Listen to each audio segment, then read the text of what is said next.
상대방을 바꾸려 하지 말고 시스템, 환경을 만들어라입니다. 지금 무슨 말이냐면 딴 사람 바꾸려고 하지 말고 나만 바뀌면 돼. 나만 성장하면 돼. 그 얘기를 하고 싶은 겁니다. 그걸 조금 고상하게 표현하면 사람을 바꾸려 하지 말고 상대방을 바꾸려 하지 말고 환경을 만드세요. 이렇게 하는 겁니다. 근데 사실 변화의 주체가 남이 돼서는 안 되거든요. 직원이 어떻게 변화하겠어요? 변화해봤자 내 수준 그 밑에까지만 변화하잖아요. 그러니까 결국에는 내가 수준이 높아져야 내 직원도 수준이 높아지는 거거든요. 근데 대부분은 내 수준을 올리는 거가 어려우니까 남 탓을 하기 시작합니다. 그러면 결국 내 매장이 바뀌는 건 없는데 사람만 계속 바뀌죠. 그만두고 또 들어와서 또 얘는 왜 저래? 그만두고 또 들어오고 얘는 왜 저래? 이런 상황이 반복되는 겁니다. 그러니까 정작 바뀌어야 될 주체는 매장이나 어떤 직원이나 알바생이 아니라 내가 바뀌어야 됩니다. 이걸 명심하시길 바라고요. 자, 그래서 내가 바뀌었을 때, 내가 성장할 때, 내가 다룰 수 있는 사람의 수가 제한적이지 않고 그 수가 늘어나게 됩니다. 여기까지 이해를 하시면 너무 좋을 것 같아요.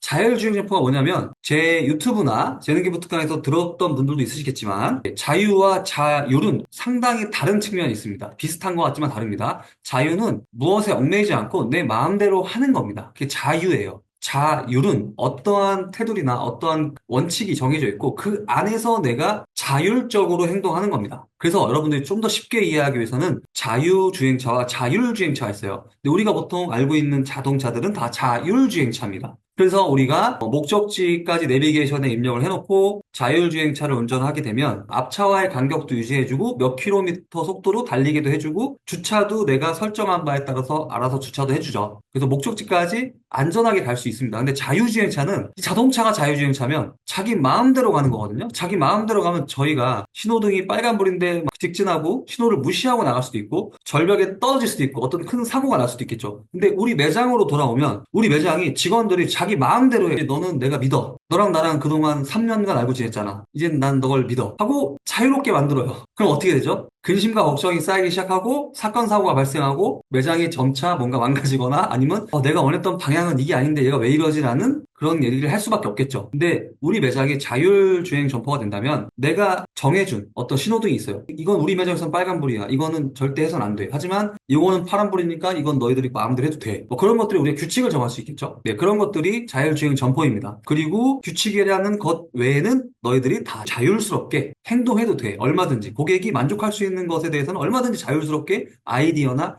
개선을 마음대로 해도 되고 이런 겁니다. 그래서 여러분들이 자율주행 점포라는 개념은 그냥 제가 만든 겁니다. 여러분들 이해시키기 좀 쉬운 단어로 만든 겁니다. 자, 지금 제가 이렇게 알려드리는 내용은 제가 저희 직원들한테 하는 교육과 동일하다고 보시면 되겠습니다. 자, 자율주행 점포가 되기 위해서는 사람을 다루는 능력이 필요하고요. 시스템을 다루는 능력이 필요합니다. 사람을 다루는 능력에는 사장력과 직원 근무 욕구 설계가 있습니다. 무슨 말이냐면 사장력, 즉 내가 무슨 말을 해도 우리 매장에서 내가 이렇게 하자고 해도 저렇게 하자고 해도 나를 무조건적으로 전적으로 내 말에 동의하고 나를 따라와 줄 수 있는 내 옆에 관우와 장비가 있어야 됩니다. 그럼 그 관우와 장비를 만들기 위한 과정이 또 있어야겠죠. 그리고 두 번째, 직원 근무 욕구입니다. 직원이 단순히 나를 좋아한다고 해서 다니는 건 아니고 다른 곳에 다니는 것보다 뭔가 비전 욕구나 여기서 다니면 다른 식당에서 일하는 1년보다는 여기서 일하는 1년이 더 배울 게 많고 내가 성장할 수 있는 여지가 많아. 근데 여기가 매출도 사장님이 능력이 좋아서 급여도 잘 챙겨줘. 이걸 쉽게 말하면 그런 욕구인데 이것도 조금 디테일하게 설명을 할 수 있어요. 네, 이걸 잘 이해하시면은 직원들을 다루고 관리하고 하는데 조금 더 좋은 능력을 갖출 수 있습니다. 자, 근데 사람을 다루는 능력이 필요 없는 분도 있으세요. 예를 들어 저 같은 사람들은 타고난 성향이 어떤 사람을 이끌거나 영업을 잘하는 영업사원들처럼 말을 조리 있게 잘한다거나 뭔가 이 친구들을 마음을 사로잡는다거나 사실 저는 그런 성향은 아니에요. 저는 굉장히 내성적이고 굉장히 I예요. MBTI에서. 사람 여러 명 있으면 되게 좀 긴장되고 굉장히 제가 내성적이고 그런 성향입니다.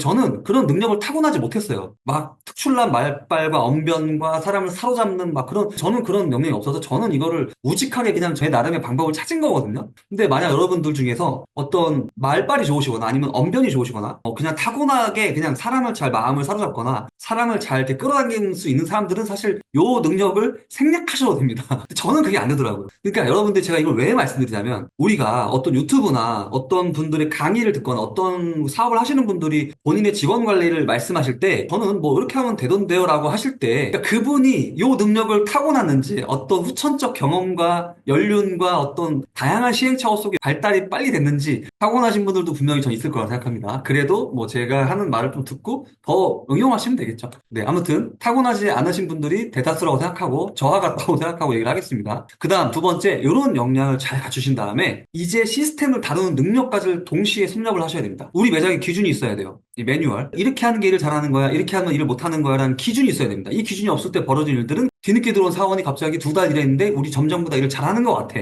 이런 아이러니한 일들이 발생하게 됩니다. 예. 그렇게 발생하는 건 기준을 정하지 않았기 때문에 그런 일들이 벌어지는 거예요. 기준을 정하시면은 그 기준에 맞게 다 상향 평준화가 되니까 당연히 뒤에 들어온 사람이 일을 잘할 수가 없어요. 자, 두 번째, 신호등. 우리 매장에 신호등이 있어야 됩니다. 반드시 규율과 원칙이 있어야 합니다. 상과 벌이 존재해야 돼요. 근데 우리는 다 마음이 약하잖아요. 저도 좀 처음엔 약했어요. 근데 그렇게 해서는 제 능력이 키워지지가 않고 제가 죽을 때까지 매장에서 일을 해야 될 상황만 벌어지더라고요. 그래서 원칙을 정하셔야 됩니다. 이렇게 했을 땐 내가 용서하지 않겠어라는 것들에 대한 걸 정하고 같이 우리가 이 매장을 고객이 좀 만족스러운 매장을 위해서는 그래도 우리가 이런 걸 지켜줘야 돼. 근데 이 규칙은 면접을 볼 때부터 알려주면 더 좋습니다. 아니면 출근한 첫날 알려주면 제일 좋습니다. 자꾸 이후에 알려주게 되면 그것이 왜 저러지? 여기 못 다니겠는데? 라는 상황과 또는 저항 세력을 유발하게 되는 경우로 발생합니다. 자, 책임감이 있어야 됩니다. 직원이 책임감이 있다는 건 뭐죠? 사실 책임감이라는 거는 매장에 관심을 갖는 거. 우리 사장님들은 관심이 많이 있잖아, 우리 매장에. 그래서 눈에 다 보이잖아요. 왜 저길 청소 안 하고 있지? 피크타임 때 저기부터 지금 창을 치워야 되는데 별의별 눈에 다 밟히잖아요. 이게 왜 그러냐냐? 책임감이 있어요. 근데 그럼 뭐가